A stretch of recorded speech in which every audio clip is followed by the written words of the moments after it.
আমরা গত জুমায় আলোচনা করেছিলাম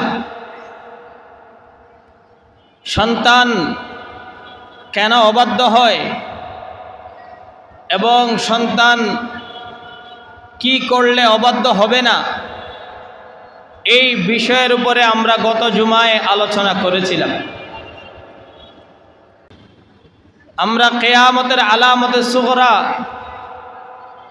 কিয়ামতের ছোট ছোট নিদর্শনের এক লম্বা হাদিস আমরা আলোচনা শুরু করেছি। এই হাদিসের আলোচনার অধ্যায়ের মধ্যে পিতামাতার অবাধ্যতা, পিতামাতার নাফরমানি, পিতামাতার সাথে অসৎ আচরণের ফলাফল, পরিণাম, ভয়াবহতা নিয়ে এই হাদিসের মধ্যে আল্লাহ রসুল সাল্লাল্লাহু আলাইহি ওয়াসাল্লাম ইরশাদ করেছেন, সন্তান যেন অবাধ্য না হয় এই জন্য এর করণীয় বর্জনীয় আমরা গত জুমায় আলোচনা করেছি। বাচ্চাদের করণীয়ের মধ্যে আরেকটি জিনিস রয়েছে যেটা গুরুত্বপূর্ণ এবং যে বিষয়টা আমরা অনেকে সমাজের মধ্যে জানিও না, সেটা হলো তাহনিক। তাহনিক করা। যখন একজন বাচ্চা দুনিয়াতে আসে, ভূমিষ্ঠ হয়, ওই বাচ্চাটাকে কোনো একজন আলেম, কোনো একজন বুজুর্গ, কোনো এক আল্লাহর ওলির জবান থেকে মধু অথবা খেজুর চিবিয়ে ওই আল্লাহর ওলির জবানের চিবানো খেজুর অথবা জিহ্বায় লাগানো মধু ওই বাচ্চার জিহ্বার মধ্যে দেওয়া ভূমিষ্ঠ হওয়ার পরে এটাকে বলা হয় তাহনিক।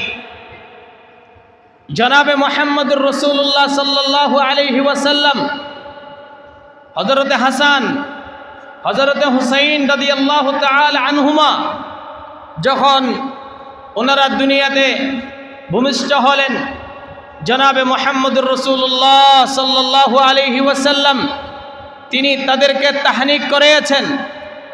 অসংখ্য সাহাবাই কেরাম নিজের সন্তানদেরকে আল্লাহর রসুলের মাধ্যমে তাহনিক করেছেন। তাহনিক করাইলে লাভ কি? এক নম্বর লাভ হলো আপনার সন্তানের জবান দ্বারায় অন্য কোনো মানুষ কষ্ট পাবে না। রসুল হাদিস বর্ণনা দিয়েছেন, মান সালিমাল মুসলিমুনা মিন লিসানিহি ওয়া ইয়াদিহি। পাক্কা ইমানদার, পরিপূর্ণ ইমানদার তো ওই ব্যক্তি, মান ওই ব্যক্তি ইমানদার, সালিমাল মুসলিমুন মিন লিসানিহি ওয়া ইয়াদিহি, যেই ব্যক্তির জিহ্বা এবং হাত থেকে ইমানদাররা নিরাপদ থাকে ওই ব্যক্তি হলো ইমানদার। যেই ব্যক্তির জবান, জিহ্বা, মুখ থেকে এবং যেই ব্যক্তির হাত থেকে মানুষ নিরাপদ না, ওই ব্যক্তি ইমানদার হতে পারে না। আমাদের দেশে মানুষকে কথা দিয়ে এই পরিমাণ আঘাত করতে পারে, যেই পরিমাণ আঘাত কোনো যন্ত্র বা অস্ত্র দ্বারাও করা সম্ভব না। ঠিক কিনা বলেন না?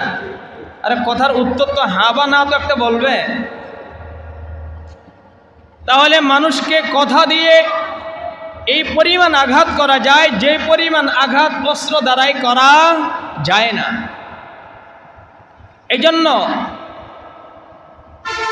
আল্লামা জামি রহমতুল্লাহি আলাইহি উনি বর্ণনা দিতেছেন, বলে জারাহাতুস সিনানে লাহালতিয়ামু,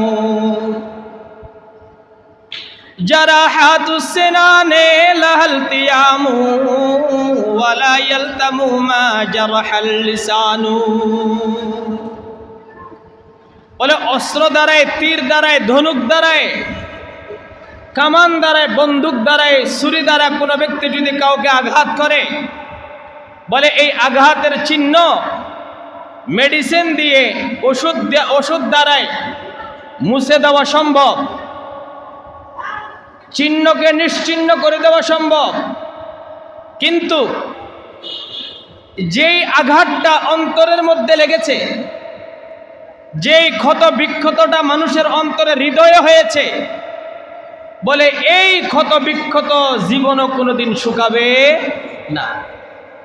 যারা হাতুস সিনানে লাহালতিয়ামু ওয়ালা ইয়ালতামু মা জারহাল লিসানু। বলে জবানের আঘাত দ্বারা মানুষকে কেউ যদি আঘাত করে, বলে ওই আঘাত সহজে শুকায় না, ওই ব্যথা মানুষ সহজে ভুলতে পারে না। আর মানুষকে যদি কোনো অস্ত্র দ্বারায় কেউ কাউকে আঘাত করে, ওই আঘাত বেশি দিন মনেও থাকে না। এই জন্য রসুল বলে, মান সালিমাল মুসলিমুনা মিন লিসানিহি ওয়া ইয়াদিহি, যে ব্যক্তির হাত এবং জিহ্বা থেকে মানুষ নিরাপদ থাকে সে হলো ঈমানদার।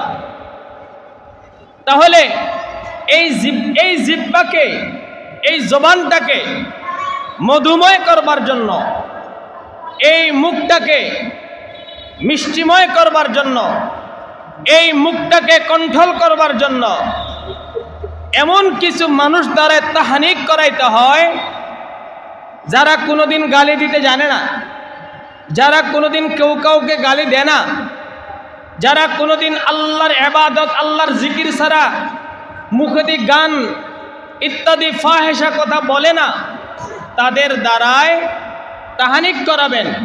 তাহলে আপনার বাচ্চার কথা দ্বারাই অন্য মানুষ কষ্ট পাবে না, এই বাচ্চাটা নাস্তিক হবে না, আল্লাহর রসুলের বিরুদ্ধে কোনোদিন কথা বলবে না।